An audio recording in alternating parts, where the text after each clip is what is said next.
The Sunday morning briefing at Metropolitan Police Headquarters had devolved into chaos, and Detective Celeste King sat in the back corner, perfectly manicured fingers drumming against her notebook as senior officers argued over failed strategies.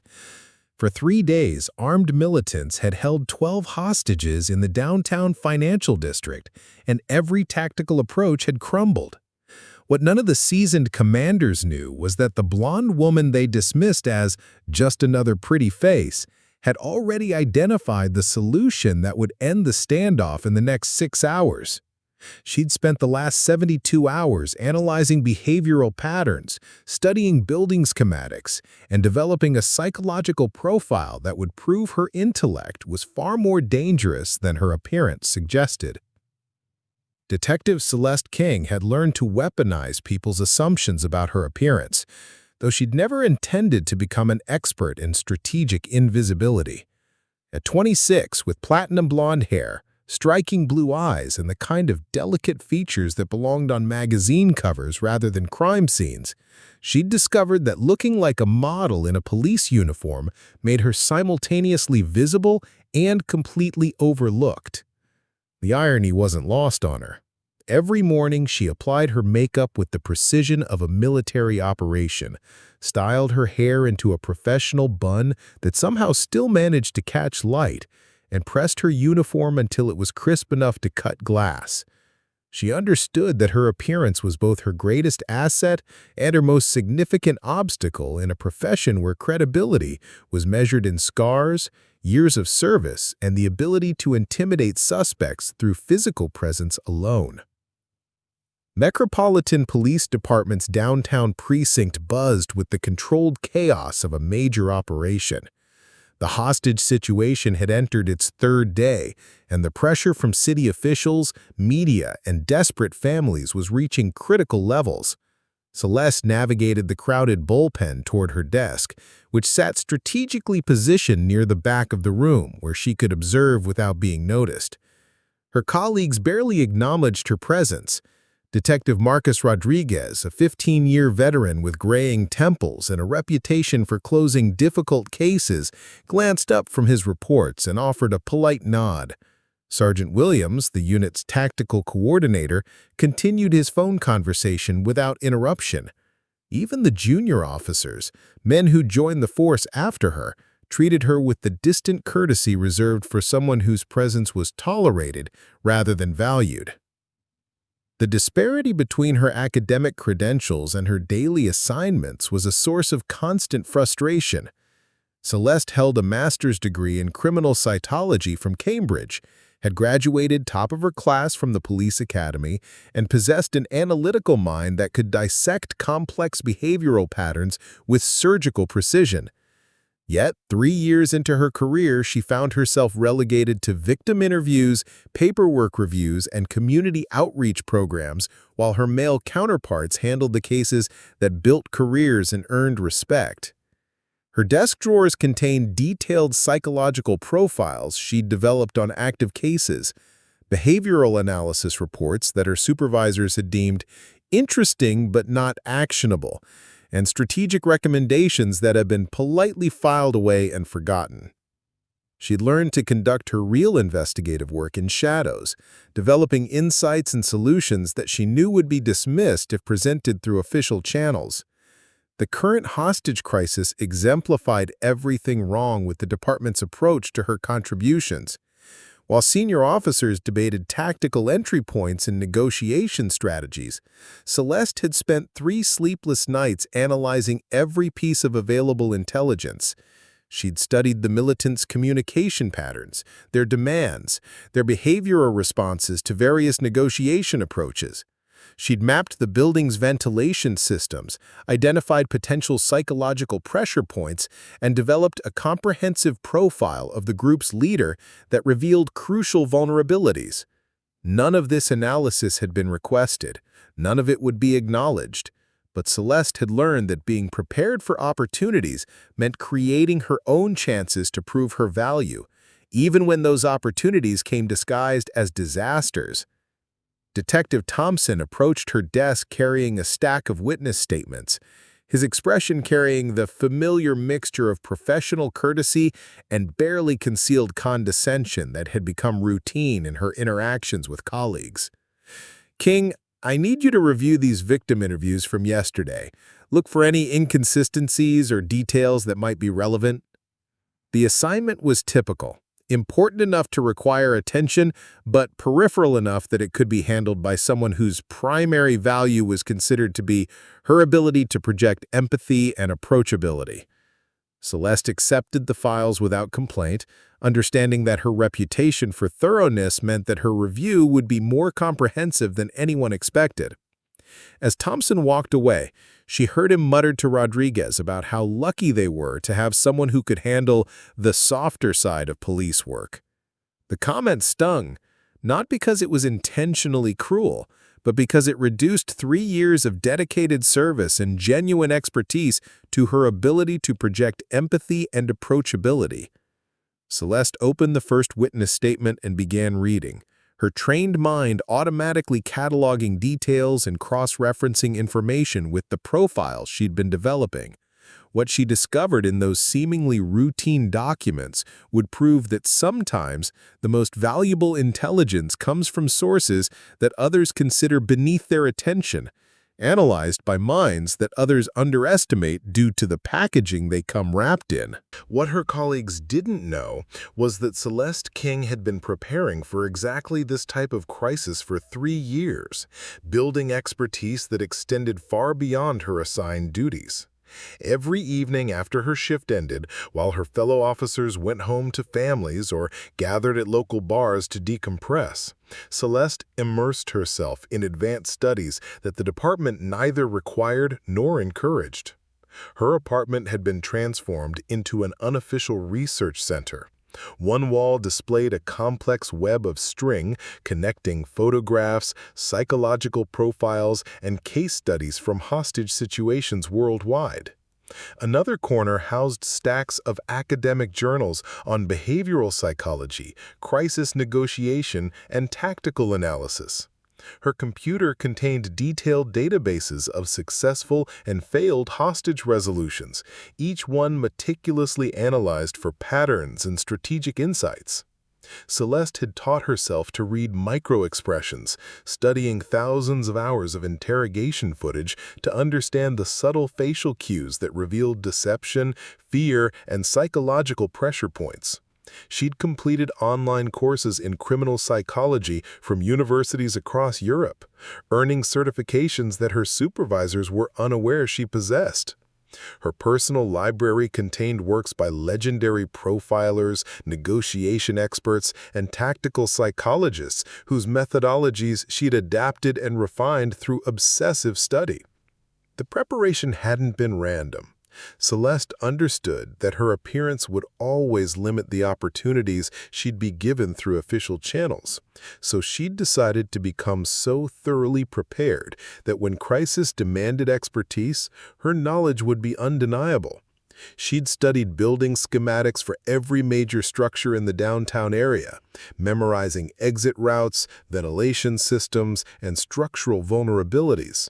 She'd analyzed crime patterns specific to their jurisdiction, identifying behavioral signatures that might predict future incidents.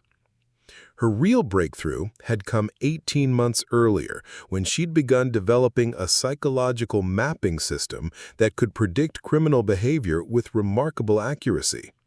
Working with publicly available data from closed cases, she'd identified patterns in how different personality types responded to various forms of pressure.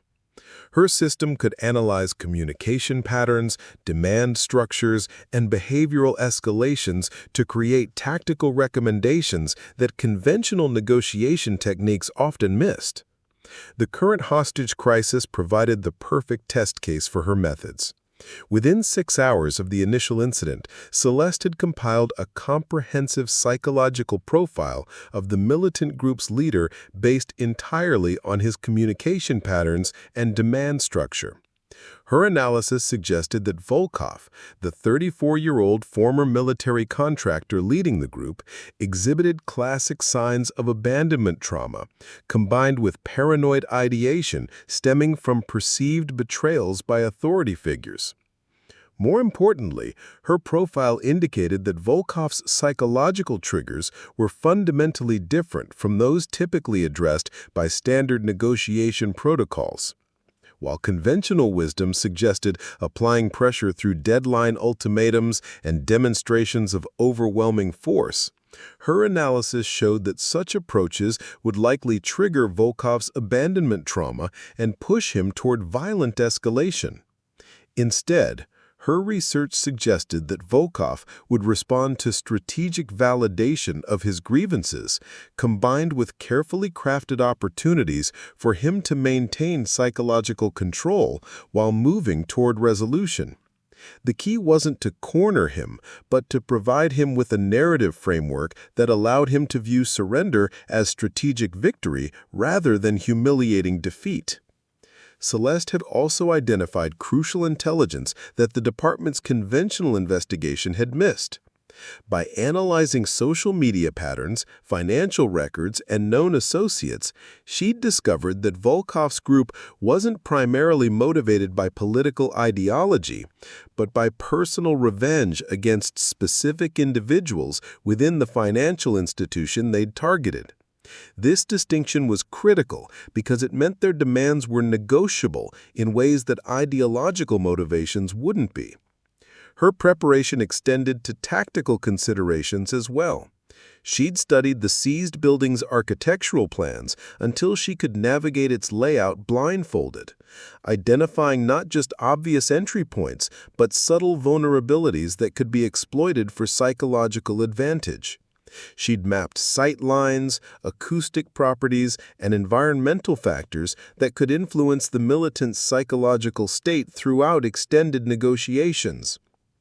What made her preparation unique was its integration of multiple disciplines that traditional police training treated as separate specialties. Where most officers viewed negotiation, tactical response, and behavioral analysis as distinct functions handled by different experts, Celeste had developed a holistic approach that recognized how psychological, tactical, and strategic elements influenced each other in complex crisis situations. The witness statements Thompson had assigned her to review provided the final pieces of intelligence she needed to complete her analysis.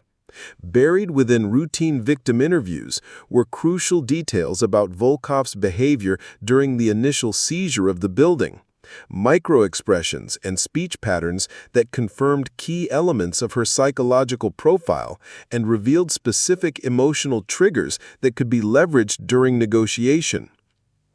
As she compiled her final analysis, Celeste realized that she possessed not just a solution to the current crisis, but a comprehensive strategy that could resolve the situation with minimal risk to hostages and tactical personnel. The question wasn't whether her approach would work. 3 years of careful preparation had given her confidence in her methodology. The question was whether she could find a way to implement her strategy without the institutional authority that her appearance and position denied her. The fourth day of the hostage crisis brought a new level of desperation to the Metropolitan Police Department, and with it, an intensification of the patterns that had marginalized Celeste throughout her career. As media pressure mounted and city officials demanded immediate resolution, the department's response became increasingly rigid and hierarchical, creating an environment where unconventional perspectives were viewed as dangerous distractions rather than potential solutions. Captain Harrison convened an emergency briefing at 0800 hours, gathering senior officers around a conference table laden with tactical maps, communication transcripts, and psychological assessments prepared by the department's official behavioral analyst. Celeste arrived early and positioned herself near the back of the room, her notebook containing insights that could revolutionize their approach to the crisis, but knowing that her voice would be neither sought nor seriously considered. The briefing revealed how completely the department had misread the situation. Detective Rodriguez presented updates on failed negotiation attempts, describing how each tactical pressure applied to Volkov had resulted in increasingly erratic behavior and escalating threats. Sergeant Williams outlined plans for a forced entry operation, acknowledging that such action would likely result in civilian casualties, but arguing that continuing the standoff posed greater risks. What frustrated Celeste most was listening to her male colleagues struggle with problems she'd already solved. Detective Morrison suggested that Volkov might be motivated by personal grievances rather than political ideology, an insight that earned thoughtful consideration despite being identical to analysis she'd presented 3 days earlier. Officer Chen proposed studying the militant group's communication patterns for psychological indicators, receiving approval for investigative time that had been denied when she'd requested identical resources. The pattern extended beyond simple oversight to active exclusion. When Captain Harrison asked for input on negotiation strategies, he systematically called on every senior officer present, while seemingly forgetting that Celeste existed. When Detective Rodriguez suggested bringing in external psychological consultants, no one mentioned that they already had someone with advanced psychological training sitting 15 feet away. The exclusion became more pointed when Officer Bradley, a 2-year veteran with minimal crisis experience, was assigned to coordinate with federal behavioral analysts arriving that afternoon.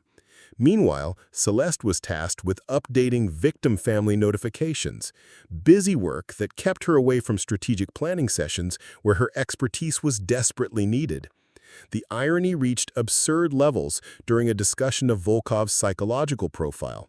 The department's official behavioral analyst, Dr. Peterson, had developed an assessment that contradicted nearly every element of Celeste's more comprehensive analysis. Where Peterson characterized Volkov as primarily motivated by anti-government ideology requiring firm psychological pressure, Celeste's research indicated abandonment trauma requiring validation-based de-escalation techniques. When Dr. Peterson recommended increasing deadline pressure and demonstrating overwhelming tactical superiority, Celeste knew with professional certainty that such approaches would trigger the exact psychological responses that would lead to hostage casualties.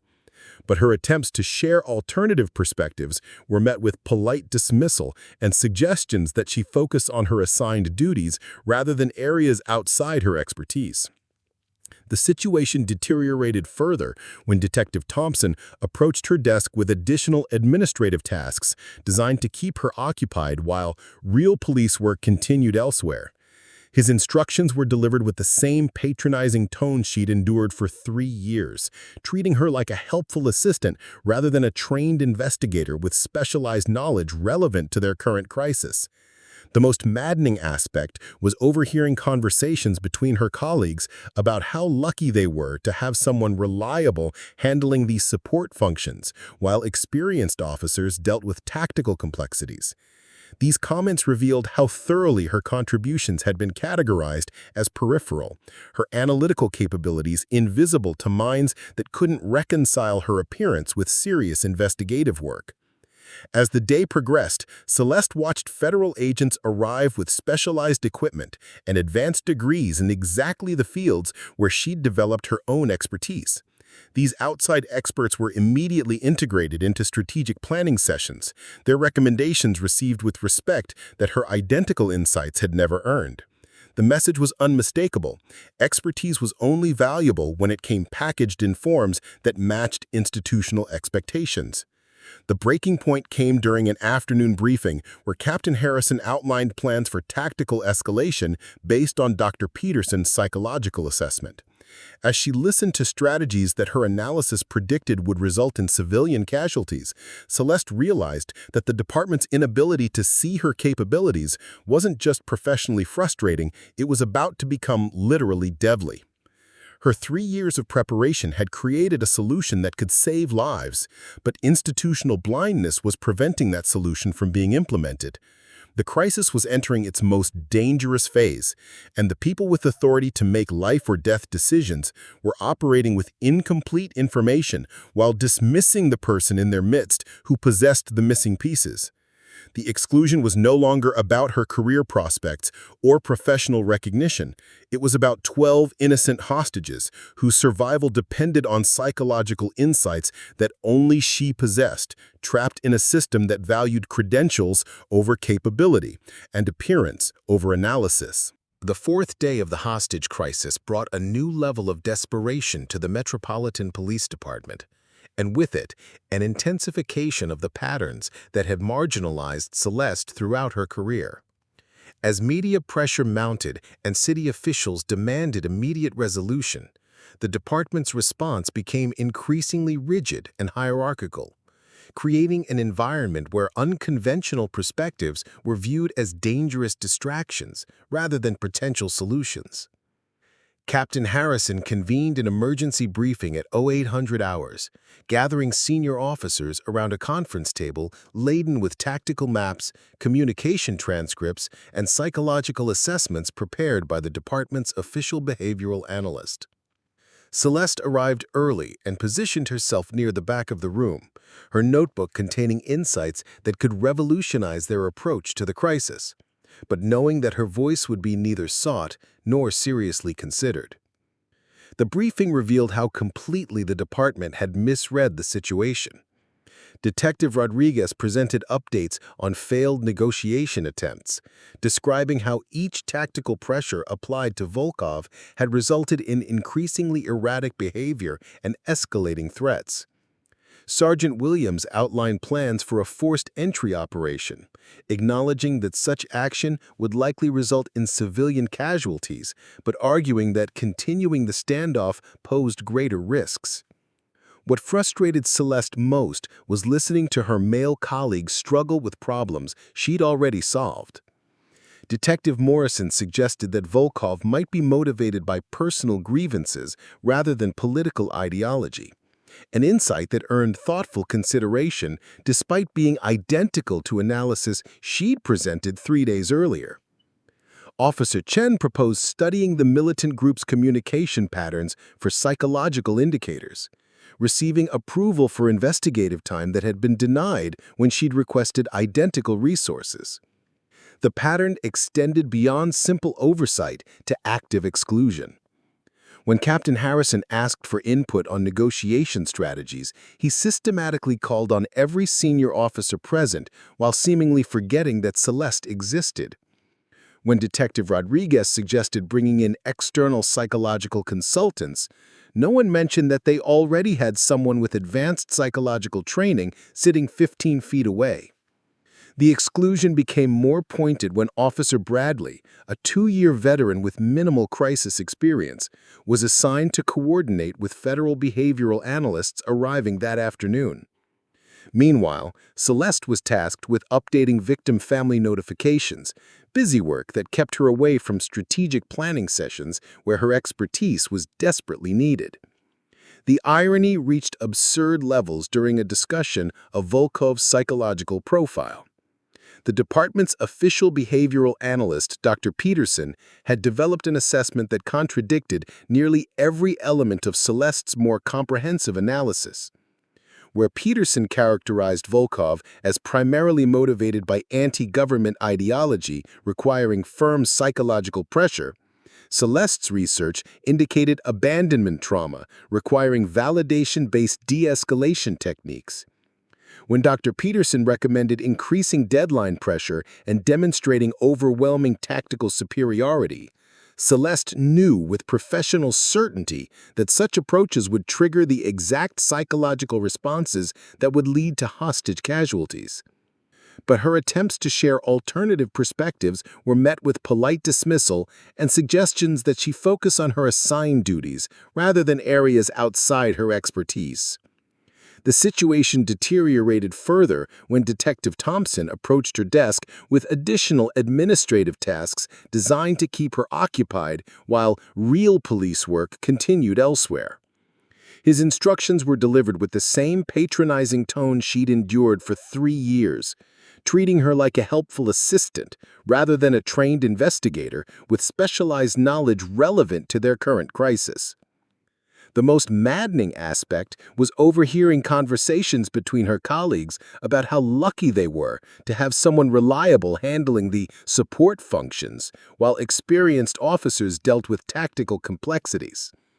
These comments revealed how thoroughly her contributions had been categorized as peripheral, her analytical capabilities invisible to minds that couldn't reconcile her appearance with serious investigative work. As the day progressed, Celeste watched federal agents arrive with specialized equipment and advanced degrees in exactly the fields where she'd developed her own expertise. These outside experts were immediately integrated into strategic planning sessions, their recommendations received with respect that her identical insights had never earned. The message was unmistakable. Expertise was only valuable when it came packaged in forms that matched institutional expectations. The breaking point came during an afternoon briefing where Captain Harrison outlined plans for tactical escalation based on Dr. Peterson's psychological assessment. As she listened to strategies that her analysis predicted would result in civilian casualties, Celeste realized that the department's inability to see her capabilities wasn't just professionally frustrating, it was about to become literally deadly. Her 3 years of preparation had created a solution that could save lives, but institutional blindness was preventing that solution from being implemented. The crisis was entering its most dangerous phase, and the people with authority to make life or death decisions were operating with incomplete information while dismissing the person in their midst who possessed the missing pieces. The exclusion was no longer about her career prospects or professional recognition. It was about 12 innocent hostages whose survival depended on psychological insights that only she possessed, trapped in a system that valued credentials over capability and appearance over analysis. The confrontation came Monday morning as news helicopters circled overhead and the mayor's office demanded immediate resolution to what had become a national embarrassment. Captain Harrison summoned Celeste to his office, with the grim formality reserved for serious disciplinary discussions, the kind of meeting that typically ended careers rather than advanced them. She entered to find not just Harrison, but also Deputy Chief Martinez, a stern woman whose presence indicated that this conversation would have consequences extending far beyond her immediate assignment. The office felt oppressive, heavy with the weight of institutional authority and the unspoken message that challenging established hierarchies carried severe professional costs. "Detective King," Harrison began, his voice carrying the measured tone of someone delivering an official reprimand.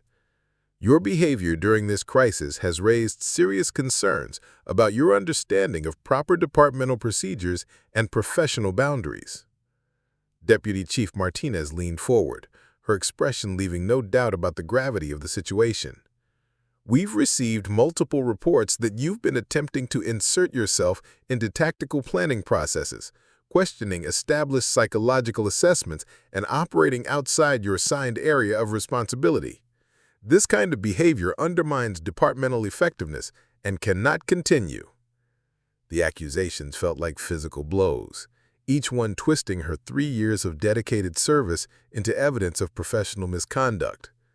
Celeste understood that she was facing a career-defining moment, where her response would determine whether she remained in law enforcement or found herself seeking alternative employment within the month.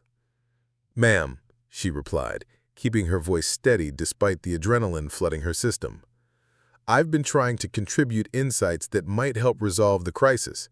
My analysis suggests that current tactical approaches may be counterproductive given the psychological profile of the militant group's leader." Harrison's expression darkened. "Detective, you're not qualified to develop psychological profiles or evaluate tactical approaches. We have specialized personnel with advanced degrees and decades of experience handling exactly these types of situations. Your job is victim services, not strategic analysis." The dismissal stung because it reduced her extensive preparation and genuine expertise to presumptuous overreach. 3 years of advanced study, hundreds of hours of research, and analytical insights that could save lives were being characterized as inappropriate ambition by supervisors who couldn't see past her appearance to recognize her actual capabilities. "Sir," Celeste pressed, knowing that this might be her only opportunity to prevent a tactical disaster, "I have a master's degree in criminal psychology and have completed advanced coursework in crisis negotiation. My analysis of Marcus Volkov's behavioral patterns suggests that pressure-based tactics will trigger abandonment trauma responses that could lead to hostage casualties." Deputy Chief Martinez's response revealed the institutional blindness that had marginalized Celeste throughout her career. "Detective King, I don't care what degrees you have or what analysis you've conducted on your own time.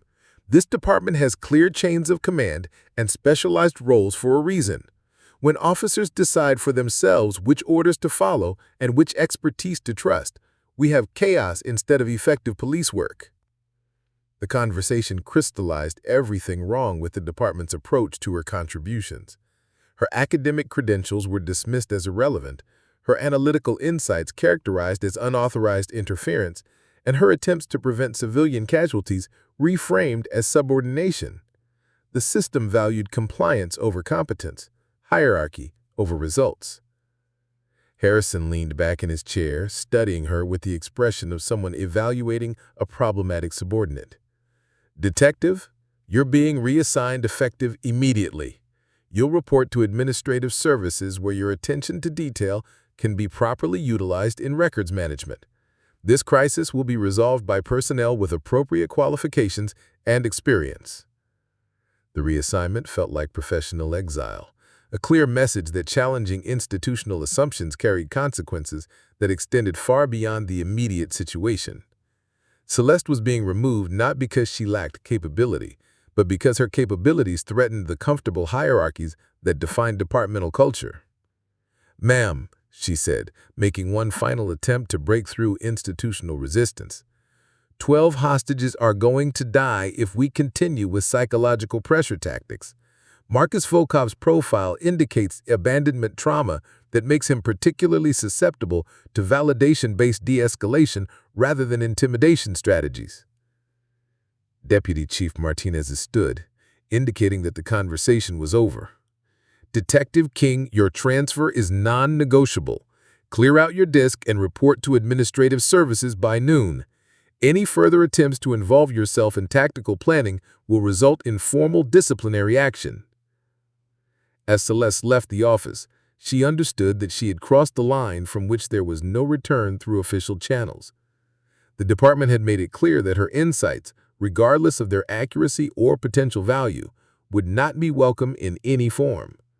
Her choice was simple: accept marginalization and watch 12 people die, or find an unauthorized way to implement solutions that could save lives. The institutional door had closed, but the crisis continued, and somewhere in the downtown financial district, Marcus Volkov was moving toward psychological breaking points that only she understood how to navigate. At 2:47 p.m. on Monday afternoon, everything changed. Celeste sat in her new assignment at Administrative Services, mechanically processing evidence logs while monitoring police radio chatter through her earpiece. The mundane work felt surreal against the backdrop of the ongoing crisis, her analytical mind relegated to filing reports while 12 lives hung in the balance just 6 blocks away. The emergency call crackled through every radio in the building simultaneously, cutting through routine departmental noise with the sharp urgency of genuine disaster. All units, shots fired at the hostage location. Repeat, shots fired. 1 militant down, hostage casualties unknown, situation deteriorating rapidly. Celeste's blood turned to ice. Her psychological analysis had predicted exactly this escalation, triggered by the pressure-based tactics that Dr. Peterson had recommended and Captain Harrison had approved.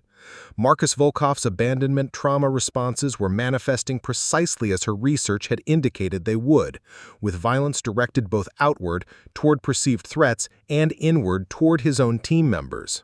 The radio chatter became increasingly frantic as field units struggled to understand what had happened inside the building.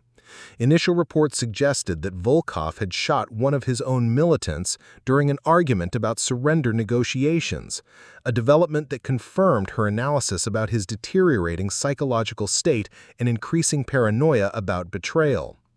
Emergency medical teams were staging nearby but couldn't approach the building due to ongoing threats from the remaining militants.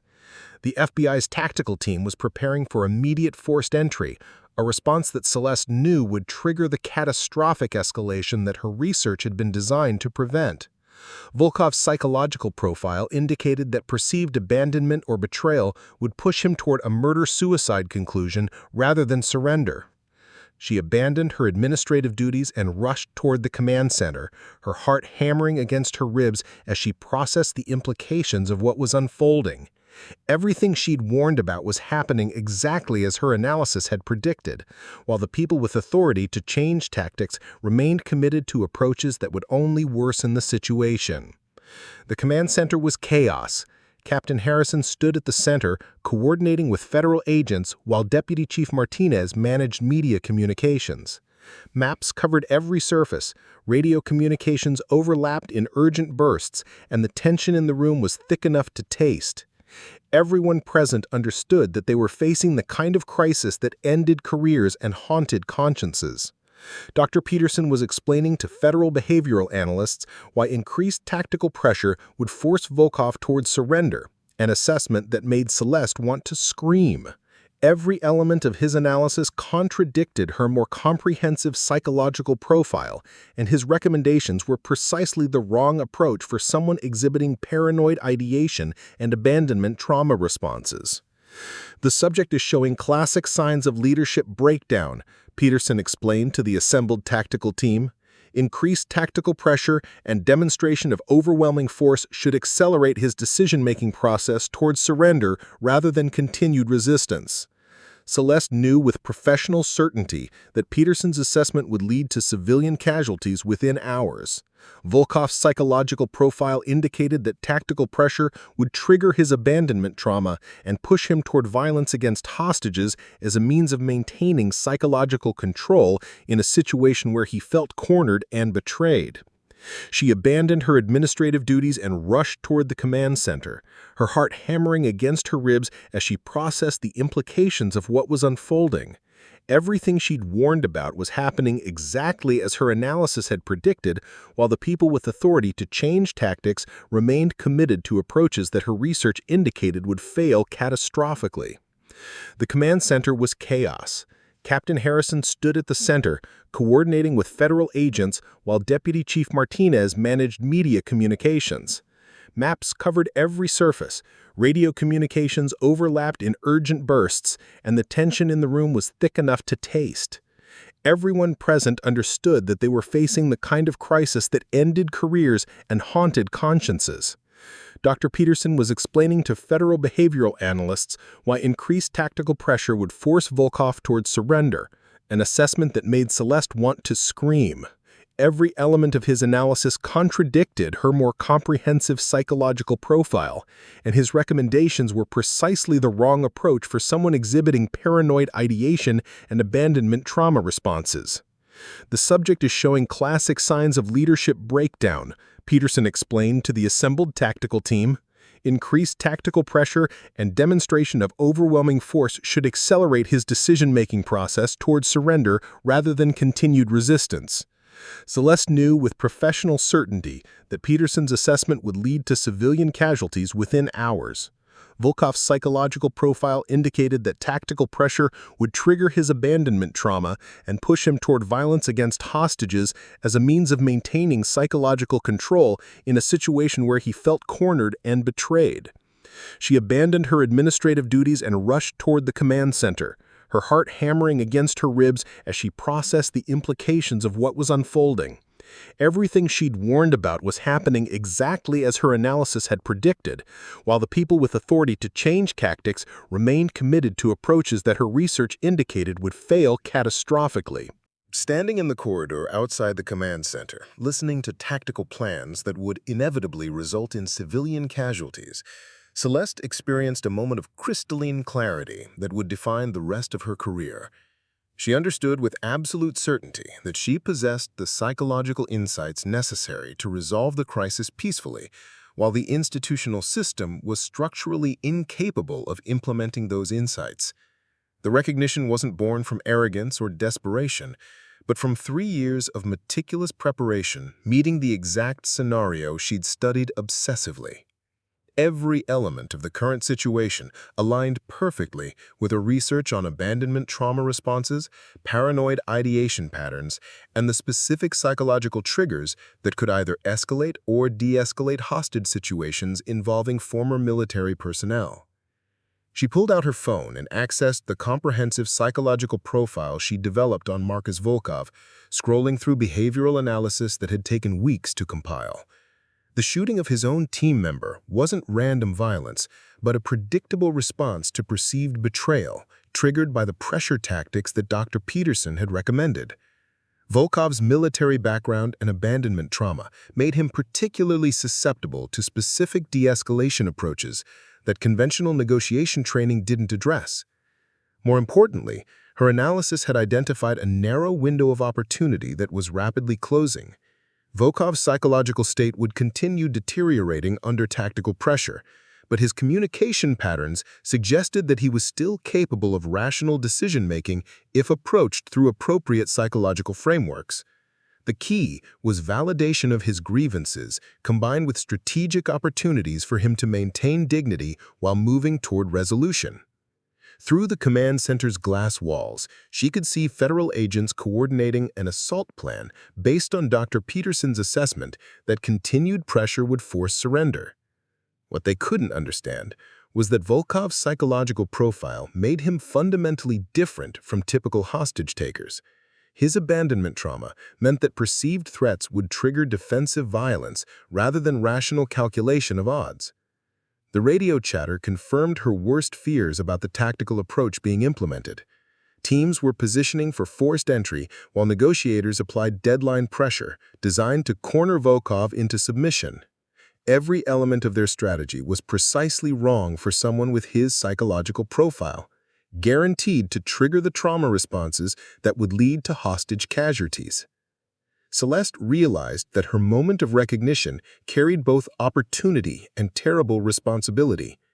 She possessed knowledge that could save 12 lives, but implementing that knowledge would require actions that would end her law enforcement career and potentially result in criminal charges for interfering with federal operations. The institutional system had made its position clear. Her insights were unwelcome, her expertise unrecognized, and her presence unwanted. But the alternative to action was watching 12 innocent people die when she possessed the knowledge to save them, regardless of the personal consequences of implementing that knowledge. Her choice wasn't between career advancement and professional security, but between moral courage and institutional compliance. She looked back at the command center, where federal agents were finalizing assault plans based on incomplete psychological analysis, then down at her phone, containing the comprehensive profile that could change everything. The window of opportunity was closing rapidly, but it hadn't closed yet. The moment of recognition was complete. She knew what needed to be done, understood the costs of doing it, and accepted that some responsibilities transcended institutional authority. The question wasn't whether she should act, but how quickly she could implement solutions before the tactical team triggered the catastrophic escalation that her research had predicted. At 4:15 p.m., Detective Celeste King made the decision that would either save 12 lives or destroy her career completely. Standing in the empty corridor outside the command center, she understood that the institutional system had created an impossible choice: follow orders and watch people die, or violate every protocol she'd sworn to uphold in order to implement solutions that could prevent a massacre. She pulled out her personal phone and composed a text message to Marcus Volkov's public communication line, the same number that federal negotiators had been using unsuccessfully for 5 days. But instead of the pressure tactics and deadline ultimatums that had characterized official communications, her message was crafted with surgical precision to address his specific psychological triggers. Marcus, I understand why you feel betrayed by the system. Your service record shows someone who gave everything for people who didn't value your sacrifice. You're not wrong about being abandoned by the institutions you served. I want to help you find a way forward that honors that service." The message was everything that conventional negotiation training warned against: personal, validating, and acknowledgement of grievances rather than demands for surrender. But her psychological analysis indicated that Volkov's abandonment trauma made him susceptible to approaches that recognized his humanity rather than cornering him into compliance.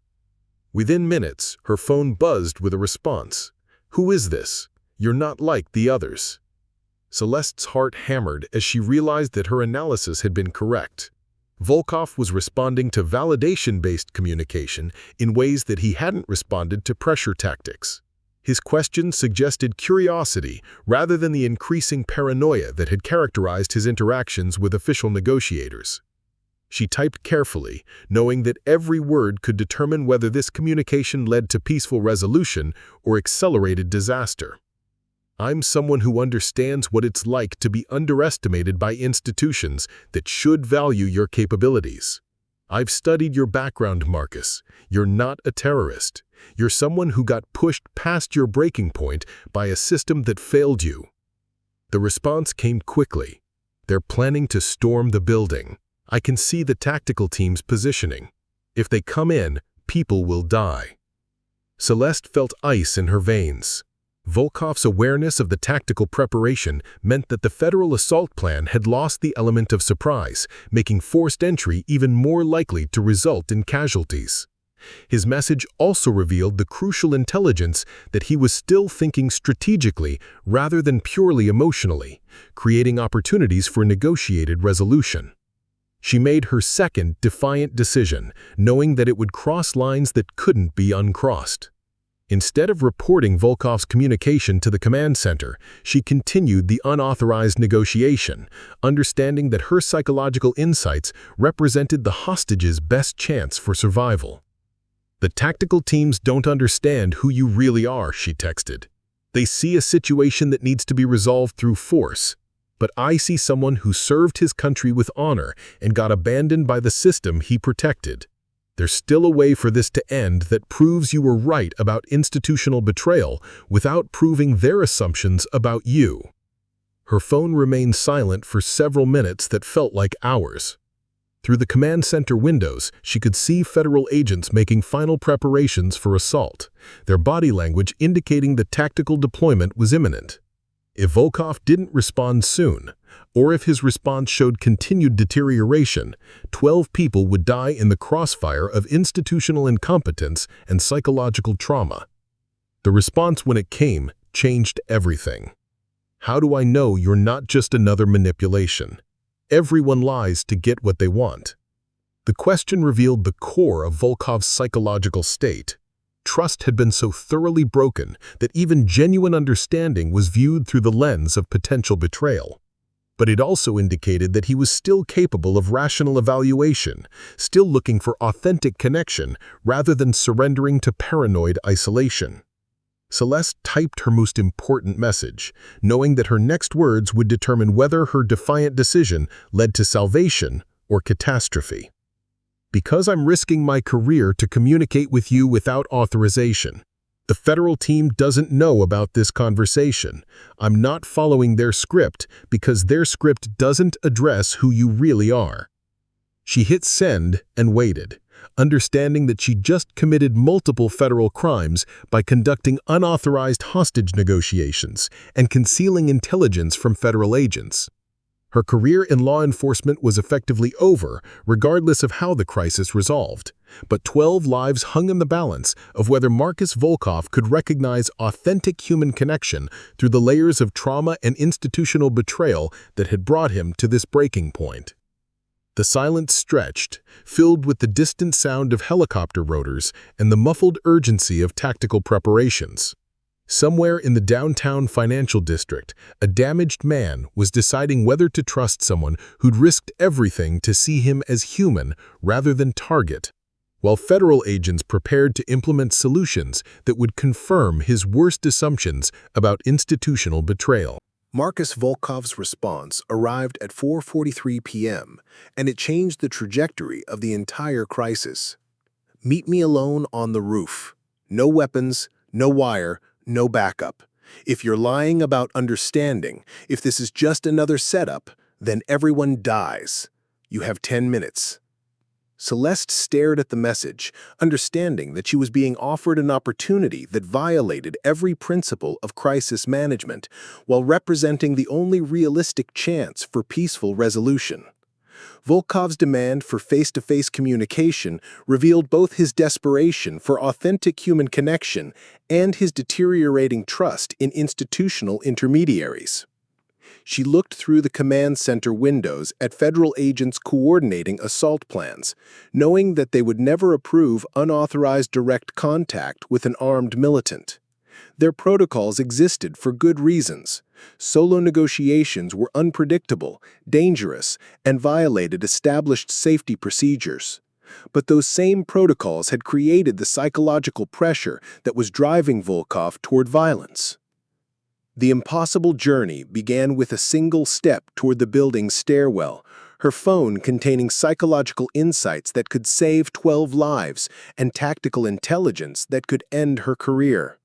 She understood that climbing to that roof meant crossing professional lines that couldn't be uncrossed, accepting personal risks that training had taught her to avoid.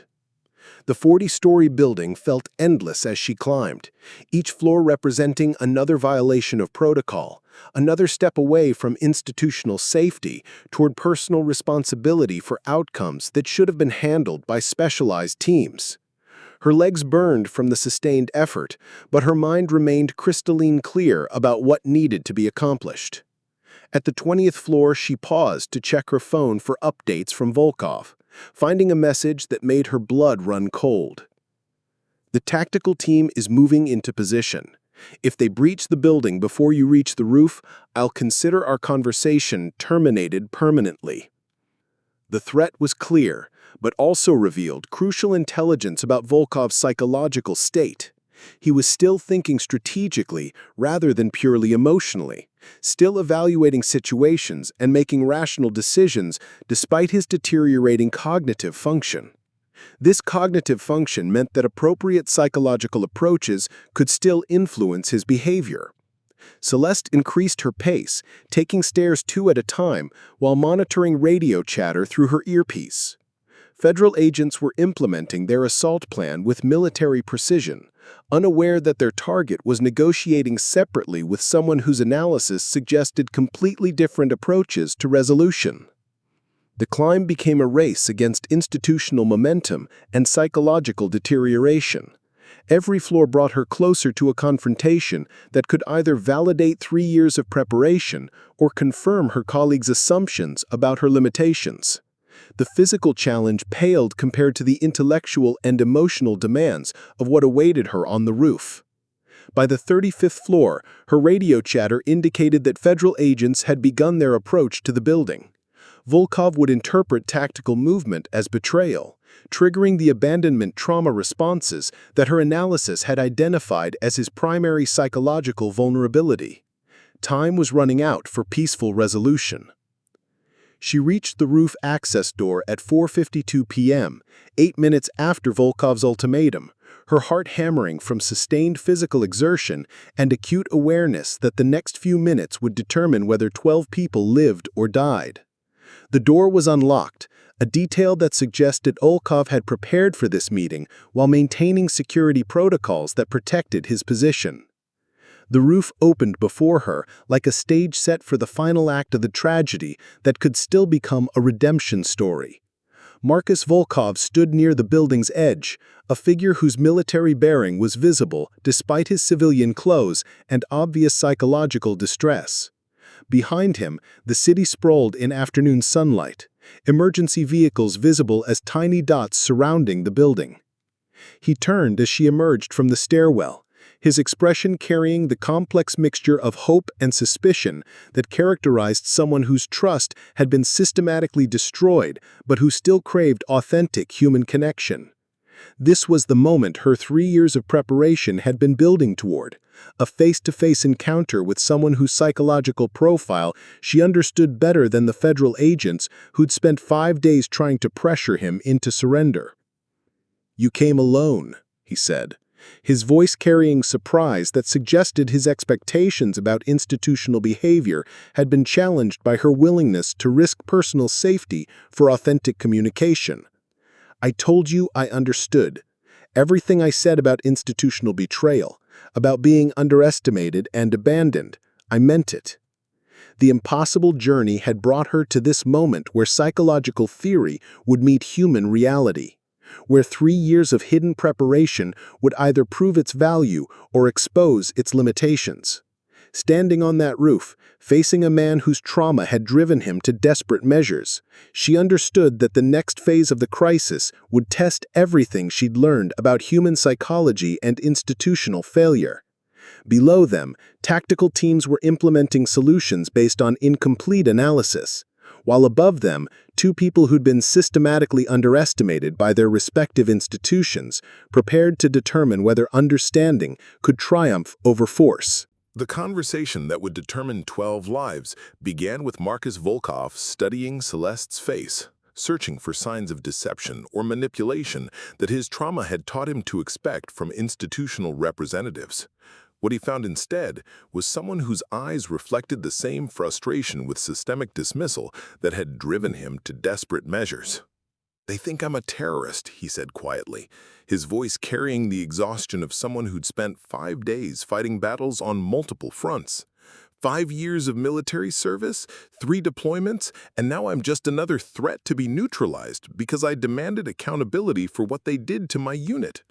Celeste understood that this wasn't the opening statement of a negotiation, but the confession of someone whose faith in institutional justice had been systematically destroyed. Her psychological analysis had identified abandonment trauma as his primary vulnerability, but standing face to face with him revealed the human cost of that clinical assessment. "Tell me what happened to your unit," she said, keeping her voice steady despite the magnitude of what was unfolding. The federal assault team was somewhere below them, implementing tactical solutions that would confirm every assumption Volkov held about institutional betrayal. His response revealed the core grievance that had driven him to take hostages. His unit had been abandoned during a classified operation, left without support while contractors prioritized corporate profits over soldier safety. 3 men had died because of decisions made in boardrooms rather than battlefields, and every subsequent investigation had been buried beneath layers of bureaucratic protection for the people responsible. "I spent 2 years trying to get justice through proper channels," Volkov continued, his anger building as he recounted institutional failures that paralleled her own experiences with systematic dismissal. "Letters to congressmen, meetings with military investigators, media interviews that got buried. The system protects itself, not the people who serve it." Celeste recognized the psychological pattern that her analysis had identified. Trauma responses triggered by institutional betrayal leading to desperate attempts to force accountability through dramatic action. But understanding the pattern was different from experiencing its human reality, seeing how systematic dismissal could drive someone to actions that destroyed everything they'd once valued. "The people in that building," she said carefully, "they're not the ones who made those decisions. They're just working people trying to support their families." Volkov's expression hardened, revealing the psychological conflict that made him simultaneously dangerous and reachable. "I know that. You think I don't know that? But institutional justice failed. The only language these people understand is consequences, and the only way to create consequences is through leverage." The comment revealed both his rational understanding of his hostage's innocence and his desperate calculation that dramatic action was required to force institutional accountability. This psychological complexity was exactly what her analysis had predicted and what conventional pressure tactics couldn't address. Her earpiece crackled with radio chatter, indicating that federal agents were approaching the building's upper floors. Time was running out for peaceful resolution, and Volkov's body language suggested that he was monitoring tactical communications through his own equipment. "They're coming," he said, confirmation that her worst fears about timing were accurate. Your federal friends decided that talking was taking too long. In about 3 minutes, they'll breach the floor where the hostages are being held, and I'll have to choose between surrendering and fighting. The critical test had arrived. Could her psychological insights create solutions that institutional force couldn't achieve?